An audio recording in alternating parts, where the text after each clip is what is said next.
Hello and welcome to Matti Makes. Here's a quick tip on how to make a quick magic ring.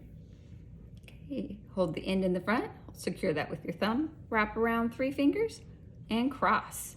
Go between your first 2 fingers, pull up a loop, and you want to make a chain to secure that. Here's your end. This is what you're going to use to tighten with, so make sure you have that out of the way. You want to crochet over that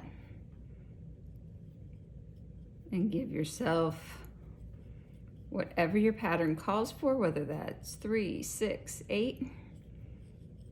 I think 6 makes a pretty good ring. So there is 4, 5.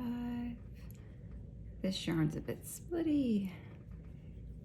6. Pull it up nice and tight. There you are, your magic ring. Thanks all.